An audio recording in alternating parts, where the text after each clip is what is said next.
औरत के ऊपर ना हमेशा इस माशरे में एक इल्ज़ाम लगाया जाता है और अक्सर आपने भी ये सुना होगा कि कहा जाता है कि ज़रा सी बात के ऊपर इस औरत ने अपना घर उजाड़ दिया या ज़रा सी बात पे इसने तलाक ले ली या वो घर छोड़ के चली गई। हालांकि बात ऐसी कोई नहीं थी।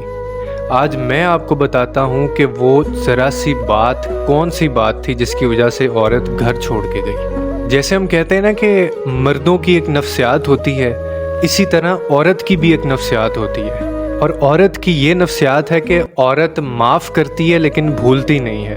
उसका मर्द फिर वही गलती करता है, वो फिर माफ़ करती है लेकिन भूलती नहीं है। वो फिर माफ़ कर देती है लेकिन भूलती नहीं है। अब इसमें एक चीज़ जो कॉमन है कि वो भूलती नहीं है, और हम इस चीज़ को टेक फॉर ग्रांटेड ले रहे होते हैं कि अगर उसने आगे से हमें माफ़ कर दिया है तो इसका मतलब है कि हम वो गलती दोबारा कर सकते हैं। हालांकि वो पुरानी गलती भूली नहीं होती, क्योंकि उसकी नफ्सियात है, माफ़ करेगी भूलेगी नहीं, माफ़ करेगी भूलेगी नहीं। और हम उसको इतनी अजियत दे दे के उसको इस दर्जे पे ले जाते हैं कि एक वक्त पे फिर ऐसा होता है कि उसको अचानक से छोटी सी बात के ऊपर वो सब याद आ जाता है, यानी वो सब गलतियाँ जो वो भूली नहीं थी।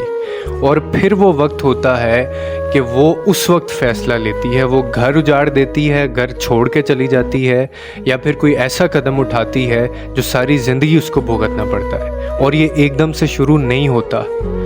ये माफ़ करना, उसके बाद ना भूलना कंटिन्यूस एक प्रोसेस होता है। बार बार की गई गलतियां जो हैं वो सामने आती हैं। तो जिस तरह हम कहते हैं ना कि मर्दों की एक नफ्सियात होती है और वो औरतों को समझनी चाहिए, इसी तरह औरतों की भी नफ्सियात होती है जो हम मर्दों को समझनी चाहिए।